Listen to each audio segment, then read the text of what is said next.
یہاں تک کہ امام غزالی رحمۃ اللہ تعالیٰ علیہ نے ایک واقعہ ایسا بھی لکھا ہے، وہ پڑھنے کے بعد مجھے بڑی حیرت ہوتی ہے۔ ایک بزرگ تھے، 30 سال تک انہوں نے پہلی صف میں کھڑے ہو کر نماز ادا کی، 30 سال تک ایک بھی نماز ان کی تکبیر اولا بھی نہیں چھوٹی امام کے پیچھے۔ تکبیر اولا، امام جب پہلی تکبیر باندھ رہا ہے اس تکبیر میں وہ حاضر رہتے تھے، جماعت تو دور کی بات ہے، چھوٹنا، پہلی تکبیر کبھی نہیں چھوٹی 30 سال تک۔ 30 سال کے بعد ایک دن ایسا اتفاق ہوا کہ وہ مغرب میں لیٹ ہو گئے، ایک رکعت ہو گئی تھی، اور 30 سال کے بعد صفیں بھر گئی تھی، پیچھے جگہ ملی، وہ آئے اور کہا آج اگر میں پیچھے نماز پڑھوں گا سب گھوم گھوم کے مجھے دیکھیں گے۔ 30 سال سے جو پابند تھا کہاں گیا کہاں گیا، ہوتا یہی ہے، وہ شرمندگی کے مارے کہ لوگ مجھے دیکھیں گے کیا سوچیں گے، گھر چلے گئے، گھر جا کر مغرب پڑھ لی۔ عشاء میں آنے میں پھر ڈر لگنے لگا کہ اب تو پوری نماز میں ہی نہیں گیا تھا، لوگ سوچیں گے 30 سال کے بعد پہلی نماز آپ کی نہیں ہوئی ہے، کہاں گئے تھے کہاں گئے۔ عشاء میں بھی نہیں آئے، عشاء میں بھی نہیں آئے۔ اس زمانے میں ایک بڑے کامل بزرگ تھے، ان کو خبر کی گئی آج ایک بڑا حادثہ ہو گیا ہمارے شہر میں۔ کہا کیا؟ کہا فلاں بزرگ جو 30 سال سے مسجد میں تکبیر اولا کی بھی پابندی کرتے تھے آج وہ غائب ہے۔ تو اس بزرگ نے فرمایا چلو ہم ملتے ہیں۔ جا کر کے ملے کہ کیا ہے، طبیعت خراب ہو گئی، علیل ہو گئی، کیا ہوا؟ انہوں نے کہا کچھ ہوا نہیں، لیکن تھوڑا سا لیٹ ہو گیا مغرب میں، اور پھر پیچھے جگہ مل گئی 5-6 صفوں کے پیچھے۔ میں نے یہ سوچا کہ لوگ بعد میں کیا کہیں گے، لوگ کیا کہیں گے کہ اتنے سالوں کی پابندی کے بعد آج تمہاری پہلی صف بھی نہیں ہوئی، پہلی تکبیر بھی نہیں ہوئی۔ اس بزرگ نے کہا کس سے؟ 30 سال کی پابندی کرنے والے سے۔ کہا میاں جاؤ پچھلے 30 سال کی پوری نمازیں قضا کر لو، واپس دوبارہ پڑھ لو، اعادہ کرو، اس لیے کہ 30 سال جو تو نے پابندی کی نمازوں کی وہ تو یہی سوچ کر کے کہ لوگ کیا کہیں گے۔ آج تیرے دل میں یہ جو خیال آیا کہ لوگ کیا کہیں گے مغرب کے پیچھے ہو جانے سے، اس کا مطلب ہے کہ 30 سالوں تک جو تو نے پابندی کی یہ لوگوں کے لیے کیا، اللہ کے لیے نہیں۔ جاؤ واپس لوٹاؤ 30 سال کی نماز سے۔ رونگٹے کھڑے ہو جاتے ہیں جب میں یہ پڑھا۔ واقعی میرے عزیز ہو، اس بات کا خیال بھی نہیں آنا چاہیے ہمیں عبادتوں میں کہ لوگ ہمیں کیا کہیں گے۔ اللہ رب العزت کا ذکر ایسے کرو کہ مدہوش ہو جاؤ، صرف میرا مولا مجھے دیکھ رہا ہے، دنیا کیا کہہ رہی ہے اس سے ہمیں کیا غرض ہے۔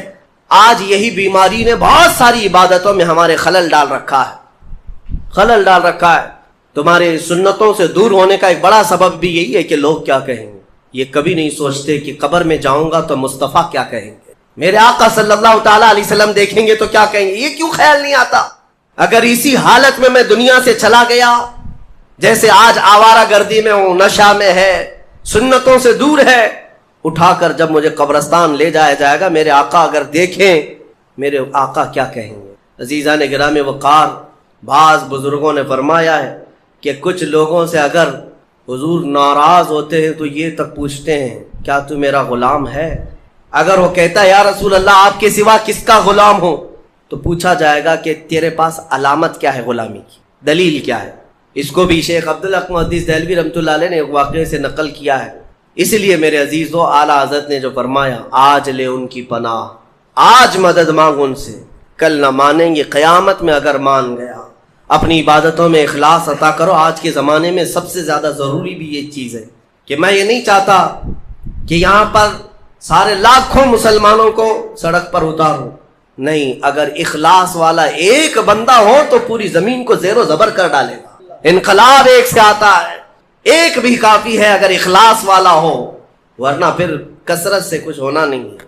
آج جس طرح کی آزمائشوں کے تم شکار ہو، ان میں بھی ضرورت اسی بات کی ہے کہ تمہارے اندر اخلاص آ جائے، تمہیں کوئی ڈرا کر کے عبادت نہ کرائے۔ اور میں تو شروع سے کہتا بھی تھا، آج کئی جگہوں پر بچوں کی بھی تربیت کے لیے، مدرسوں میں بھی، شاید آج سے 10 سال پہلے ہی حافظ صاحب سے بھی جانتے ہوں گے، کیمرے لگائے جاتے ہیں کہ بچے کچھ غلط نہ کریں۔ ٹھیک ہے، نگرانی کے لیے جہاں تک ہے میں اس کا مخالف نہیں ہوں، لیکن ان کے دلوں میں اس بات کا اگر خوف ہے کہ استاد دیکھ رہے ہیں، مجھے جلدی نماز کے لیے جانا ہے، ایک نہ ایک دن تو کیمرہ بند ہوگا، کیمرے کے باہر بھی تو آئے گا، اس دن کیا کرے گا، اپنی اصلیت پر آ جائے گا۔ یہاں کوئی کیمرہ نہیں ہے، آزاد رہو، کھل کر کے رہو۔ مطلب یہ ہے کہ تم اس کو کیمرے کا عبادت گزار بنائے، اللہ کا نہیں۔ تربیت وہ ہونی چاہیے جو محبوب الہی نے فرمایا۔ ایک شخص آیا محبوب الہی سے پوچھنے لگا کہ حضور کبھی کبھار تو گناہ کرنے کی اجازت مل جانی چاہیے. آپ نے فرمایا کیوں نہیں, ملنا تو چاہیے. وہ خوش ہو گیا, کیا گناہ کرنے کی اجازت ملتی ہے؟ کہا بالکل ملے گی میری طرف سے. خوش ہو گیا, کہا کہ حضور بتائیے کیا ہے, کیسے کر سکتے ہیں؟ کبھی کوئی کبھار چھٹی تو ہونی چاہیے گناہ کرنے کے لیے, ہفتے میں ایک بار, مہینے میں ایک بار. محبوب الہی نے فرمایا بالکل, دو شرطیں ہیں میری, اگر وہ پورا کر لے تو تجھے اجازت ہے میری طرف سے گناہ کرنے کی. کہا بتائیے. محبوب الہی نے فرمایا پہلی شرط یہ ہے کہ جب گناہ کرنا ہو تو اللہ کی زمین سے باہر نکل کر کرنا, اس کی سلطنت سے باہر جا کر کرنا. جہاں اس کی سلطنت نہ ہو وہاں جا کر گناہ کرو, شوق سے کرو. اس نے کہا حضور کوئی ذرہ ایسا ہے جو میرے مولا کی سلطنت سے خالی ہے؟ کوئی ایسی جگہ ہے جو اللہ کی خدائی سے خالی ہے؟ پھر اس کے بعد اس نے کہا یہ تو ممکن نہیں کہ اللہ کی زمین سے باہر جاؤں. اس کی سلطنت تو ان کہکشاؤں میں بھی ہے جہاں ہماری بھی پہنچ نہیں, اور رب تبارک و تعالیٰ ہی کی سلطنت میں ہے سب. پھر اس نے کہا دوسری شرط آپ کی. محبوب الہی نے فرمایا جب گناہ کرنے کا ارادہ ہو تو وقت دیکھ لینا, اس وقت گناہ کرنا جب تیرا رب سو رہا ہو. اس نے کہا حضور یہ کیسی شرط ہے؟ میرا مولا تو وہ ہے لا تأخذہ سنۃ ولا نوم, میرا رب وہ ہے جسے نہ اونگ آتی ہے نہ نیند آتی ہے, وہ پوری کائنات کے لیے حی اور قیوم ہے. تو محبوب الہی نے کہا ظالم, جب تجھے یہ دونوں باتیں معلوم ہیں کہ تو اس کی سلطنت سے باہر نہیں جا سکتا اور اس کی غفلت کا ایک لمحہ کیا ایک آن بھی نہیں آ سکتی, تو کیا تجھے اس بات کی شرم نہیں آتی کہ اسی کی زمین پر اسی کے دیکھنے کی حالت میں گناہ کروں؟ یہ کیسے ممکن ہے کہ تجھے تیری ماں دیکھ رہی ہو, تیرا باپ دیکھ رہا ہو اور تو اس وقت ننگا ہو رہا ہو؟ تو اپنے گھر میں اپنے ماں باپ کے سامنے ننگا نہیں ہوتا تو اس پروردگار عالم کی بارگاہ میں اس کی نافرمانی کے لیے کیسے گناہ کر لے گا؟ زمین اس کی, سلطنت اس کی, اس کا کھا رہا ہے, اس کا پی رہا ہے, اس کی ہوائیں استعمال کر رہا ہے, ساری نعمتیں اسی کی دی ہوئی ہیں, اور تو کہتا ہے کہ گناہ کی اجازت چاہیے. اور پھر اللہ رب العزت ایک آن کے لیے بھی جب غافل نہیں ہے تو کیا اس بات کی شرم نہیں آتی کہ رب تعالیٰ دیکھ رہا ہو اور اس وقت تم گناہ کر رہے ہو؟ عزیزان گرامی, یہی وہ عبادت کا اعلیٰ درجہ ہے جو محبوب الہی نے سکھایا کہ کسی کے اندر یہ دو تصور آ جائیں کہ میرا مولا ہر گھڑی مجھے دیکھ رہا ہے اور میں جہاں جاؤں گا اسی کی سلطنت میں جاؤں گا. یہ اخلاص ہے, پھر یہ عبادتوں کی جان ہے. پھر دیکھنا آپ کی عبادتوں میں لطف کیسا آئے گا اور مزہ کیسا آئے گا, عبادتوں کا طور طریقہ ہی بدل جائے گا. ہاں یہاں آ کر کے پھر نماز میں حساب کتاب نہیں شروع کریں گے, نماز میں آ کر کے بازار کی باتیں تمہارے دماغ میں نہیں گھومیں گی, امام پتہ نہیں کیا پڑھ رہا ہے, مقتدی کہیں اور پہنچا ہوا ہے. یہ کیوں ہو رہا ہے؟ اخلاص نہ ہونے کی وجہ سے. دل کے اندر اخلاص نہیں, خالص اللہ کے لیے کرے. حضرت حاتم اصم بڑے بزرگ ہیں, اور وہ نماز کے لیے کھڑے ہوتے تو ان کے بدن کے جو بال ہیں نا وہ اتنے کڑک ہوتے تھے کہ کپڑے سے باہر آ جاتے تھے. رونگٹے ان کے جو کھڑے ہوتے کپڑوں سے باہر آتے تھے, ان کا جسم پیلا پڑ جاتا تھا. جب اذان ہوتی تھی تو ان سے پوچھا گیا کہ آپ اتنا کیوں ڈرتے ہیں؟ کہتے ہیں دنیا والے بادشاہ اگر طلب کے لیے بلا لے تو ڈر ڈر کر کے جاتے ہیں کہ میرا کیا حساب ہونے والا ہے, اور وہ شہنشاہ اعظم جب بلا رہا ہے تو میرا دل خوف سے لرز جاتا ہے کہ اب میرے ساتھ کیا ہونے والا ہے. وہ میرے ایک لمحے سے بھی غافل نہیں. بادشاہوں کو ہیلے بہانے کر کے تم بچ تو سکتے ہو, اس کی بارگاہ میں کہاں بچو گے؟ اور پھر حاتم اصم سے پوچھا گیا آپ عبادت کیسے کرتے ہیں؟ وہ کہتے ہیں میں جب نماز کے لیے کھڑا ہوتا ہوں تو تصور میرا یہ ہوتا ہے کہ ادھر بھی دوزخ ہے ادھر بھی دوزخ ہے, دونوں طرف گڑھے ہیں اور سامنے جنت ہے, اللہ رب العزت کی رضا ہے اور پیچھے ملک الموت انتظار میں ہے. اس تصور کے ساتھ میں نماز پڑھتا ہوں کہ اگر ہلوں گا تو ادھر جہنم کا گڑھا ہے, ادھر ہل گیا تو ادھر جہنم کا گڑھا ہے. مجھے بڑھنا ہے میرے مولا کی رضا کی طرف, اور ملک الموت اتنے قریب آ کر کھڑا ہے کہ گردن پہ ہاتھ رکھا ہے. اس لیے میں اپنی ہر نماز کا ہر سجدہ آخری سمجھتا ہوں, اس کے بعد شاید ملک الموت مجھے اٹھا لے گا. تو جب میں سجدے میں جاتا ہوں تو مولا کو منائے بغیر اٹھتا نہیں کہ مولا ہو سکتا ہے اس کے بعد پھر میرا سجدہ ہو یا نہ ہو, اسی سجدے میں تو مان جا مجھے مغفرت فرما دے. یہ نمازوں کا بھی طریقہ ہے, یہی اخلاص ہے. اللہ کریم ان سب کی حفاظت فرمائے, ہمارے اس شہر میں امن و امان عطا فرمائے, ہم سب کو محبتوں اور الفتوں کے ساتھ زندگی عطا فرمائے، ظالموں کے شر سے مولا ہمیشہ ہماری حفاظت فرمائے۔ وآخر دعوانا ان الحمدللہ رب العالمین۔ روئے زمین پر خشکی کتنی ہے اور تری کتنی ہے، پانی کتنا ہے اور زمین کتنی ہے، سب کو معلوم ہے یا نہیں معلوم ہے؟ تو سنو، سائنس یہ کہتا ہے کہ 70% پانی ہے اور 30% کیا ہے؟ زمین ہے، خشکی ہے۔ یہی ہے تقریباً تحقیق سب کی یہی ہے۔ قرآن پاک میں 2 لفظ آئے ہیں، البر، البر کا مطلب ہوتا ہے سوکھا، اور البحر کا مطلب ہوتا ہے سمندر۔ البر لفظ، یہ لفظ اللہ نے 13 مرتبہ پورے قرآن میں بیان فرمایا۔ البحر یہ تقریباً 32 مرتبہ آیا ہے۔ یہ ہو سکتا ہے میں حساب کروں گا تو اب کچھ لوگ سو جائیں گے، لیکن قرآن میں بیان کر رہا ہوں۔ آج یاد رکھنا، آج میں چیلنج کر کے جا رہا ہوں، کوئی اس کو توڑ سکے تو توڑ دے، آ جائے کوئی بھی۔ بر کا ذکر 13 مرتبہ، بحر کا ذکر 32 مرتبہ، دونوں کو ملائیں تو 45 ہوتا ہے۔ جلدی جلدی حساب کرنا، ٹائم بہت کم ہے، باہر روکنے والے بھی ہیں۔ تو یہ دونوں 45 ہوتے ہیں۔ 100% اگر کائنات ہے، 100% اگر پوری دنیا ہے تو 100 کا پرسنٹیج نکالو 45 میں سے، 45 رکھو اور اس کے بعد 32۔ 100% کا 45 دونوں ملا کے 45 ہوا، اس کے بعد پرسنٹیج پہلے 32 نکالو گے، اس کے جواب میں تمہارا کیلکولیشن دے گا 70، اور 13 ہے نا یہ بر کا ذکر، سوکھائی کا ذکر 13 ہے۔ 13 کو بھی 100 انٹو 45 انٹو یہ پرسنٹیج نکالو گے، 13 ڈالو، وہاں پر آپ جب دیکھو گے تو 29.9 آتا ہے۔ یعنی قرآن اپنے الفاظ میں بھی بیان کر رہا ہے کہ بر، خشکی کا ذکر اللہ نے 30% مرتبہ فرمایا، بحر کا ذکر اللہ نے 70% مرتبہ فرمایا۔ یہ قرآن یوں ہی نہیں آیا ہے، اچانک نہیں آئی یہ چیز، اس کی ایک ایک لفظ میتھ سے ایسی میچ ہے۔ اب کچھ الفاظ ایسے ہیں اللہ تعالیٰ نے اس کو ایسا جوڑ کر کے رکھا، دنیا آخرت۔ اپوزٹ میں اگر آپ کو پوچھوں گا تو آپ بتا دیں گے دنیا کا اپوزٹ کیا ہے؟ آخرت ہے نا۔ فرشتہ ہے، اس کا اپوزٹ کیا ہے؟ شیطان۔ فرشتہ سب سے نیک، شیطان سب سے برا۔ اور موت، اس کا اپوزٹ کیا ہے؟ سب کو سمجھ میں آ رہا ہے، موت کا اپوزٹ حیات ہے۔ نفع، فائدہ، اس کا اپوزٹ بہت اچھے۔ کفر، اس کا اپوزٹ ایمان۔ اب یہ چیزیں آپ کے ذہن میں رہیں، 2 ورڈ میں نے اپوزٹ آپ کو بتائے۔ دنیا ایک لفظ ہے، اس کو پورے قرآن میں اگر گنو گے آپ 115 مرتبہ اس کا ذکر آیا ہے دنیا کا۔ کتنی مرتبہ؟ 100۔ پورا قرآن اٹھا کر کے سورہ فاتحہ سے والناس تک اس کا اپوزٹ ورڈ ڈھونڈو گے آخرت، یہ بھی 115 مرتبہ ہی ذکر ہوا۔ اور اس کے بعد آگے جاؤ گے، شیطان کو کل 88 مرتبہ ذکر کیا گیا ہے، شیطان کا لفظ۔ اور اس کا اپوزٹ اگر ملائکہ پورے قرآن میں ڈھونڈو گے تو صرف 88 مرتبہ ہی ملے گا۔ نفع کو اگر تم پورے قرآن میں ڈھونڈو گے تو تقریباً 50 مرتبہ اللہ نے ذکر کیا۔ اس کے بدلے میں جو فساد ہے، شر ہے، اس کا بھی آپ دیکھو گے تو 50 ہی مرتبہ ذکر ہے۔ قرآن یوں ہی نہیں ہے، میتھس کا ایک ایسا ربط ہے کہ توڑ نہیں سکو گے۔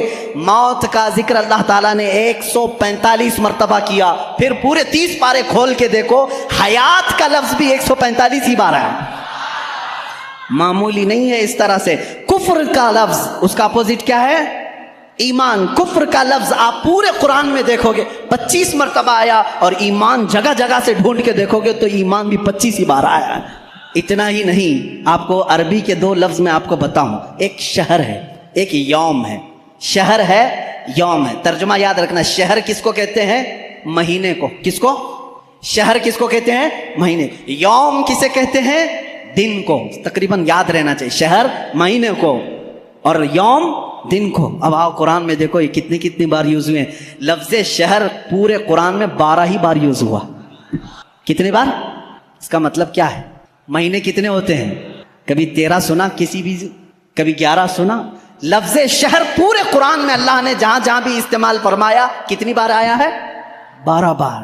اور لفظ یوم پہلے پارے سے لے کر 30ویں پارے تک 360 مرتبہ آیا ہے، ایک بھی کم یا ایک بھی زیادہ نہیں آیا۔ یوم، لفظ یوم، اس لیے کہ اسلامی منتھس جو ہوتے ہیں، محرم، صفر، ربیع الاول، ربیع الاخر، اس چاند کے اعتبار سے چلتے ہیں، انگریزی مہینے 365 کے ہوتے ہیں، اسلامی مہینے 360 کے ہوتے ہیں، اور اللہ تعالیٰ نے پورے قرآن میں یوم بھی 360 مرتبہ۔ اب ایک اور بتا دوں تمہیں کھیر کر کے، 19 کا پہاڑا اگر آتا ہو تو بہت اچھا ہوگا، بھول گئے ہوں گے تو پھر یاد کر لیں۔ اللہ تعالیٰ نے سب سے پہلے آیت کون سی نازل کی؟ میں شروع میں بتا چکا، کون سی؟ اقرا بسم ربک الذی خلق۔ میں بڑے مؤدبانہ گزارش کروں گا ہمارے جماعت کے اراکین، معزز اراکین، ملا بڑا والے بہت الحمدللہ محنت کر رہے ہیں، خدمت کر رہے ہیں، تھوڑی دیر آج باہر سنبھال لیں، میں اپنی گفتگو کو سمیٹوں گا۔ اللہ ان کو بہت جزا عطا فرمائے، بہت جزا عطا فرمائے۔ قرآن کو چھوڑ کر ہٹنے کا دل بھی نہیں کرتا ہے۔ میرے عزیزو، اللہ تعالیٰ نے جو آیت سب سے پہلے نازل فرمائی وہ کیا ہے؟ اقرا بسم ربک الذی خلق۔ اور سب سے آخر میں کیا نازل فرمائی؟ اذا جاء نصر اللہ والفتح۔ یہ دونوں صورتیں ذہن میں ہیں۔ اب ایک دیکھو، سورہ مدثر میں ایک آیت آئی ہے علیہا 19، اللہ نے ایک لفظ ایسا فرمایا، اس کا ترجمہ اکثر آج تک لوگوں نے الگ الگ کیا، لیکن کسی کو حقیقت اس کی معلوم نہیں۔ اللہ نے فرمایا اس پر 19 ہیں۔ کس پر 19 ہیں؟ سورہ مدثر میں آپ جائیں گے 29ویں پارے میں، اللہ نے فرمایا اس پر 19 ہیں۔ کچھ لوگوں نے تفسیر میں کہا 19 فرشتے ہیں جو جہنم کو سنبھالیں، کچھ نے کہا 19 فرشتے ہیں جو عرش کو اٹھائیں، کچھ نے کہا 19 فرشتے ہیں جو آسمان سے اترتے ہیں۔ الگ الگ تفسیر ہے۔ 19 کیا ہے یہ معلوم نہیں۔ تو ایک محقق نے 19 کا ورڈ قرآن میں ڈھونڈنا شروع کیا، کیا کیا ڈھونڈ کر کے نکالا، اللہ اللہ، ان کو بھی اللہ جزا عطا کرے۔ 19 کا لفظ یوں ہی نہیں آیا قرآن میں، اللہ تعالیٰ نے اس کو فرمایا یہ محافظت، حفاظت کرنے والی چیز کے لیے 19 کا لفظ آیا ہے کہ 19 حفاظت کرنے والے ہیں، کیا ہے معلوم نہیں۔ اب میں آپ کو بتاؤں، پورے قرآن کی سورتوں کے شروع میں بسم اللہ الرحمن الرحیم ہے بسم اللہ الرحمن الرحیم، اور اس کو کہا گیا ہے یہ ہر سورے کی چابی ہے، اور چابی سے ہی حفاظت ہوتی ہے۔ اب آؤ بسم اللہ کو اگر توڑ کر کے اس کے حروف گنو، با سین میم الف لام لام ہا الف لام را ہا میم نون الف لام را ہا یا میم، کل جوڑو گے تو یہ 19 ہی نکلتے ہیں۔ بسم اللہ الرحمن الرحیم میں 19 حرف آئے ہیں۔ کتنے آئے؟ 19 حرف آئے ہیں۔ اب اتنا ہی نہیں، یہ چابی ہے ہر سورے کی۔ اللہ نے صرف اتنا فرمایا تھا اس پر 19 ہیں حفاظت کرنے والے۔ کیا ہیں؟ ابھی ڈھونڈتے جاؤ، ابھی ڈھونڈتے جاؤ، 19 اور ملے گا تمہیں۔ بسم اللہ الرحمن الرحیم، اس کے پورے کل حروف کتنے ہیں؟ 19 ہیں۔ اب اتنا ہی نہیں، ہر سورے کے شروع میں یہ چابی رکھی گئی ہے حفاظت کی، 19 اس کے اندر ہیں۔ اب اس میں سے ایک ایک حرف کو میں الگ، ایک ایک لفظ کو الگ کرتا ہوں۔ اسم ہو گیا، اللہ ہو گیا، رحمان ہو گیا، رحیم ہو گیا۔ اب میں نے اس کو بھی تلاش کیا قرآن پاک میں، لفظ اسم قرآن میں کتنی بار آیا ہے، لفظ اللہ قرآن میں کتنی بار آیا ہے، لفظ رحمان قرآن میں کتنی بار آیا ہے، لفظ رحیم قرآن میں کتنی بار آیا ہے۔ تو جانتے ہیں بسم اللہ کے ایک ایک حرف کو آپ نے الگ کیا تھا تو کتنے ہوئے تھے؟ با سین میم، یہ سب کتنے ہوئے تھے؟ 19 ہوئے تھے۔ اب لفظ اسم کو پورے قرآن میں ڈھونڈو گے، اسم پورے قرآن میں صرف 19 بار آیا ہے۔ پورے قرآن میں کتنی بار آیا ہے؟ میتھس والے اٹھاؤ کیلکولیٹر، آگے چلو۔ لفظ رحمان قرآن میں 57 مرتبہ آیا۔ کتنے؟ 57۔ میں پارا پڑھتا ہوں، 19 1 19 19 2 38 19 3 57۔ یہ 57 19 کو 3 بار ضرب دو گے 57 ہوں گے۔ 19 کا عدد لفظ رحمان میں بھی موجود ہے۔ لفظ رحیم پورے قرآن میں 114 مرتبہ ہے۔ کتنے؟ 114 مرتبہ۔ 19 کا پارا پھر پڑھو، اس کو ڈیوائیڈ کر کے دیکھنا 114 19 1 19 19 2 38 19 3 57 19 چوک 76 یا 78 جو بھی 19 اور 5 95 19 چھکے جو 6 ہو 19 6 114 ہوتا ہے 114۔ اگر 19 کو 6 بار ضرب دو گے 114 نکلے گا۔ 19 کے ہر لفظ سے کہیں نہیں جانا ہے تمہیں۔ لفظ رحمان بھی 114 مرتبہ آیا، لفظ رحیم اور لفظ اللہ 2699 مرتبہ آیا۔ اور اس کو بھی تم اگر ڈیوائیڈ کرو گے 142 کو اگر ڈیوائیڈ کر دیے 19 سے تو 142 مرتبہ اگر پڑھو گے تو یہی عدد تمہیں نکل کے آئے گی 2699 مرتبہ۔ اتنا ہی نہیں، 19 کا عدد یہیں ختم نہیں ہوتا، 19 کا عدد یہاں ختم نہیں ہوتا۔ پورے قرآن کی کتنی سورتیں ہیں؟ 114۔ کتنی ہیں؟ اور 19 سے ڈیوائیڈ کر کے دیکھو اس کو،